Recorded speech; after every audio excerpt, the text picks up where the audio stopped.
Welcome back to the Everyday Grief Podcast. I'm Dr. Anitra Manning, the Everyday Grief Coach, and I am, of course, a grief coach, a seminarian, and companion in the sacred work of loss, change, reimagining, and becoming. This is the second episode in our series called You Are Not a Line Item. It's called A New Story for a Closed Door. And in episode 1, we talked about the raw, unspoken grief of layoffs, the shame, the disorientation, and the subtle but sacred work of reclaiming your voice. If you haven't listened just yet, I want to invite you to pause this particular episode and begin there, because in that episode, I lay out the emotional and spiritual groundwork for what we are going to talk about today.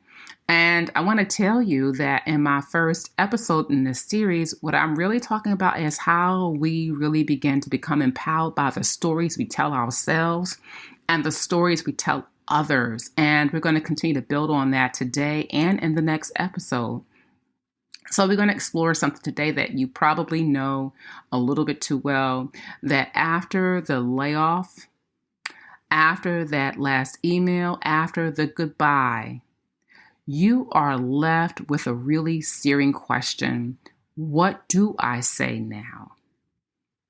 And this is, again, not just to you, because that story you tell yourself is really important, but so is the story you're going to tell others, right? So I want to invite you to be crystal clear about the stories that you are engaging in this time of transition, in this time of change, in this time where you are really encountering the reality of who you are post-layoff. So when I was laid off, I lost more than a title. I lost the rhythm of my workday, the community that I was a part of, the people you get on Zoom with, the people that you meet up with for lunch, for coffee, for tea. I lost the vision that I've been holding on to for my career. I saw myself having a particular trajectory at the organization, and I communicated that with the way that I talked about the role, of the way I talked about that job as well with my family, with my friends. I saw myself as being there over the long term. I don't know that that's a popular thing these days, to really see yourself building a career at a company, at an organization, but that was certainly where I was. And I just remembered the awkward and silent space in this time of in-between, when people are asking you things like, so what's next? And I don't really have an answer. You don't have an answer that that feels true and that feels bearable for you. So many of us will say something kind of cliche and trite, like, I'm in transition. And you know in your heart that's not enough, because it does not hold the grief. It doesn't honor the faith that it took to get up and breathe to even say that statement. And it does not reflect the tears, the ache, the identity questions that you're asking. And here's what's made it even more complicated. It wasn't just holding my grief. I wasn't just holding my grief. I was holding the grief of others too, because when I had been laid off, I knew that there were others who were laid off. I knew there were others at the company that were mourning my loss of a job, because they knew that their work life would change because I wasn't in my old position. And I was supporting and ministering some of them. And so they were crying, and they were asking how this could happen, telling me how wrong it felt, how shocked that they were. And they were asking me questions too. And they're probably asking you questions. How are you handling this so well? I remember my last manager, the one who performed the layoff, asking, how am I handling this so well? What's keeping you grounded? How are you not falling apart? And although I had a strength and a peace I could not describe to you if I had all the words, I will say I had the peace, but at the same time, I was also hurting. And I was hurting deeply because, again, that vision I had was not going to be able to come to fruition. I was still waking up wondering, did that really happen? Because, again, the shock will come and I'm still wondering, did that really happen? But because I'm a coach, because I'm a leader, someone known for holding space, I found myself helping them process my layoff while carrying the ache of it myself. Have you done that? Have you also been in that position of you're the one who is going through the injury, the hurt, the layoff, and yet you are still finding a way to help someone else? So, and I believe I'm not alone. Many of us do the same thing. And when we are women, when we are caregivers, when we are community builders, we carry the weight of others' grief while ignoring our own. So what winds up happening is that we are in a position of supporting others through their grief journey. You are grieving, and somehow acknowledging and being present to the grief of others doesn't give you the space to fully deal with your own personal grief. And that's where I was. So a lot of times we will really go through this whole phase where we are trying to cover and mask. So we are attending to someone else's grief. We're not dealing with our own. And then we also are talking to others in small sound bites, because we are not comfortable letting them into our story, believing that there's no one that can truly understand where we are. So we'll say things like, again, I'm transitioning, or I'm pivoting. I am taking some time out. I'm in between things. But I want to be very, very honest with you. As they say, hear me with your good ear. You are not in transition. You are in transformation. Those two things simply are not the same thing. Transition is a word that we use when we want to stay tidy, but it leaves out the heartbreak, the rage, the concern, the anger, the bitterness, the sadness, the disappointment, the uncertainty, the sacred confusion. According to Mary Frances O'Connor, grief is our brain's way of adapting to a loss that feels impossible. And if you resonate with that, you probably will remember or are in the experience of now of trying to adapt in the midst of something that you just didn't believe could actually happen. And then it really does. But we've got to be able to tell the truth about what happened. And if we don't tell the truth, if we don't speak about what really happened in a thoughtful way and don't tell ourselves what really happened, we never let our brain, we never let our soul recognize what really happened. And we don't give our brain, our soul, the opportunity to reorganize. You see, reorganize around what actually happened. Andy Ho reminds us that our story isn't just what happened, it's what we believe about what happened. And if we keep telling edited stories, we start to internalize that silence.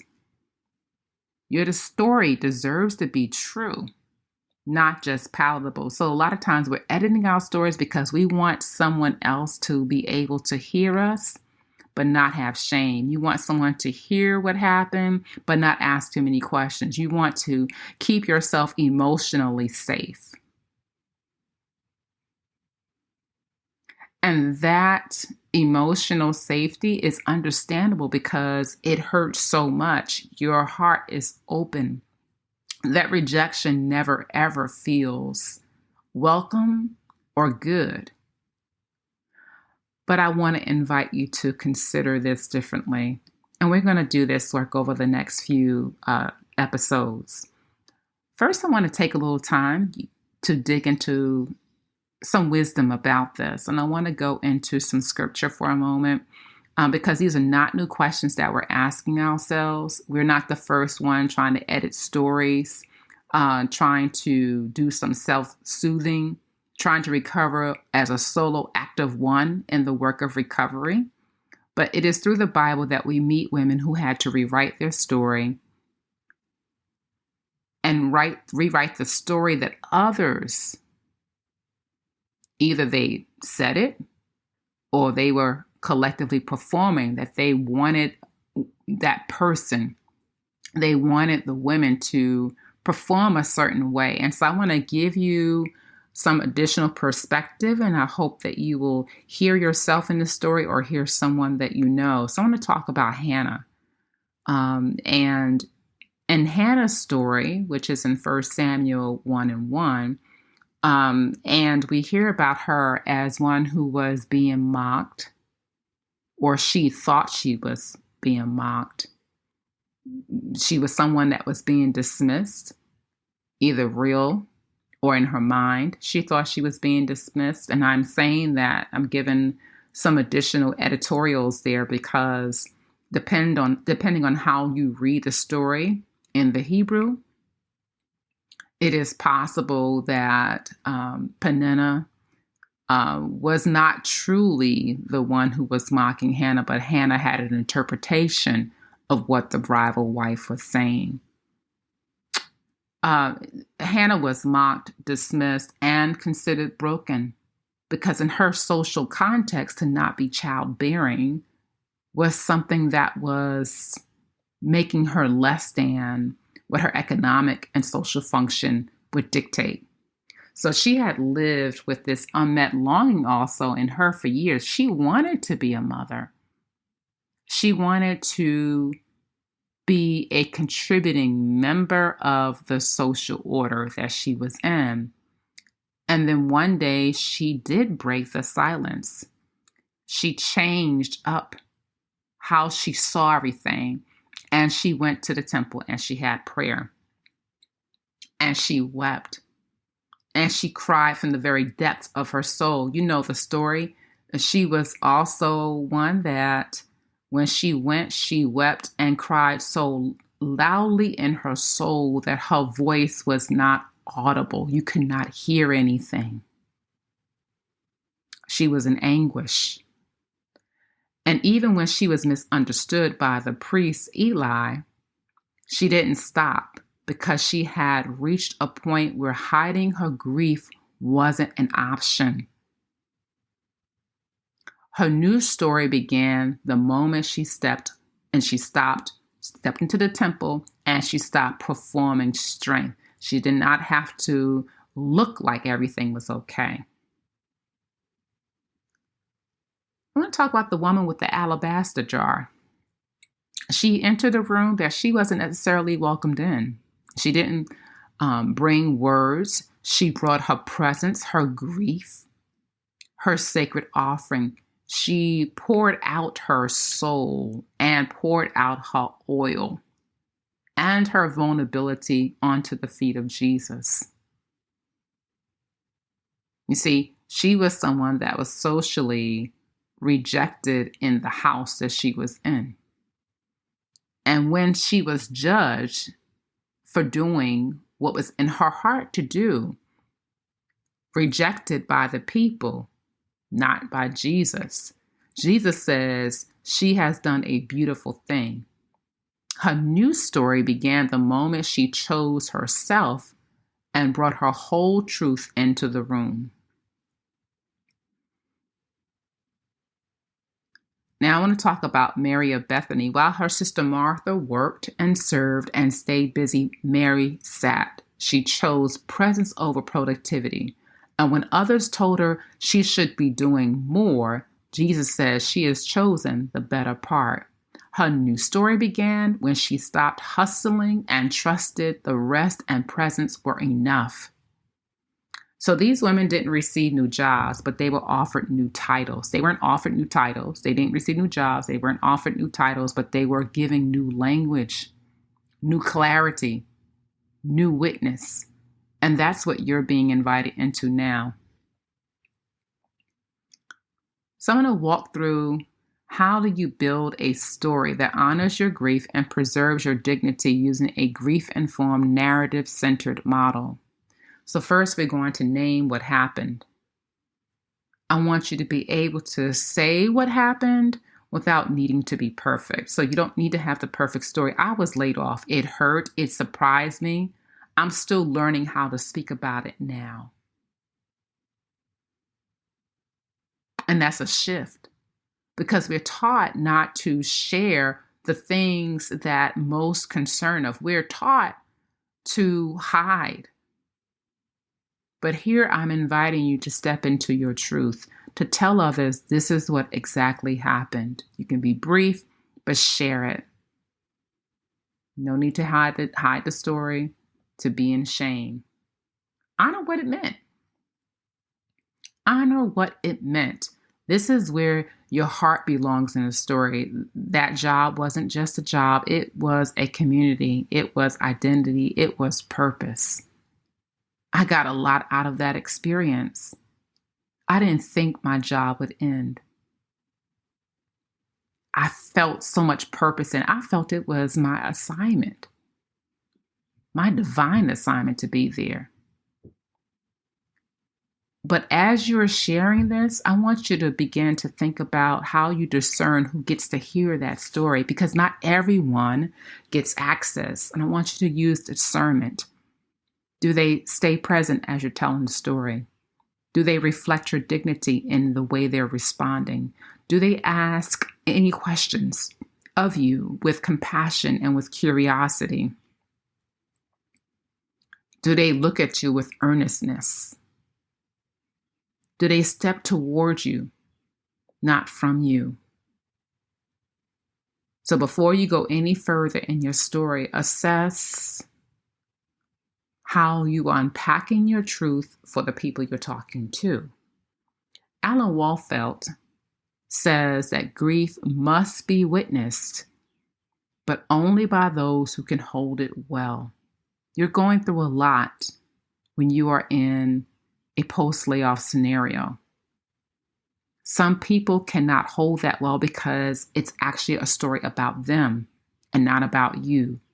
This is the story that you also see in Hannah's story. Elkanah makes it about him.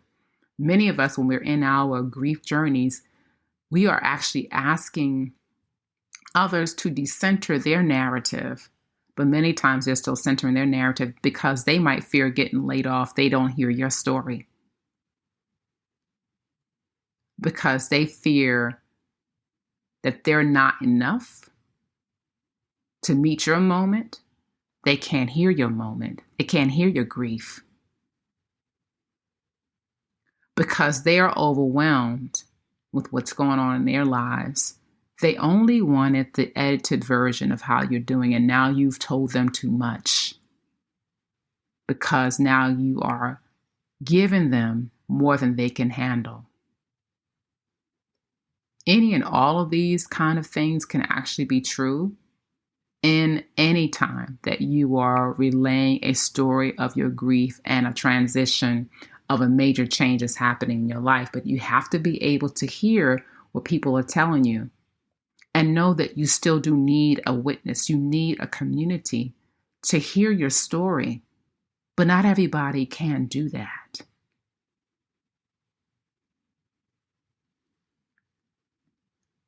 I want you to also ask for what you need. Don't just speak your story. I want to invite you to build connection. Try saying things like, can I share something I'm not ready to fix yet?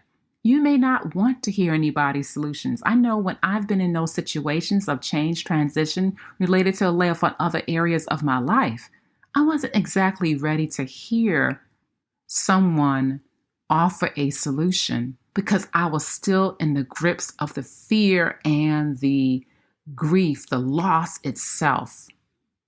I was having this experience of deep loss. And so when someone gives you a solution, it doesn't make you feel like you've been heard. And so if you're out there and you want to help someone that you know and love through their time of grief and transition, I want to invite you to be present to their story. That also may include multiple levels of grief, particularly theologically. People will begin to wonder, where is God? And the important thing for you to do in this moment is to let the story be. How they're speaking of God, let it be. Don't try to change it or shift it by saying God knows best or God is in control. All these narratives that spiritually bypass where that person actually is, let them tell you what they need and what they're saying. So it's going to require that you listen extremely well and with heart, right? Build the connection. Here's what I want to invite you to do as you're communicating your story. I want you to also ask a question. Not only can I share something I'm not ready to fix yet, but also say, would you be willing to walk with me through this? See, when you say, would you be willing to walk with me through this, you're not saying to that person that I know what I need yet. But you're saying, can you walk with me? Can you be my friend, my companion? Is that something you can do? Would you be willing? You're acknowledging that you don't want to stand alone on this. You don't want to be alone on the island of grief. You know that you need support. And oftentimes what happens in our social order is that we allow people to become isolated and we do not speak to what we actually do need, which is we need someone. But how do we ask someone for what we need without feeling shame and pity? And I'm giving you a way that you can do that. Ask a question like, would you be willing to walk with me through this? You can say something like, I am not okay. And I don't need advice. I need presence. I need you to just be here. Ask for what you need, because immediately you're not going to need advice. And if you do ask for advice before time, it just won't feel right. It won't set well with you.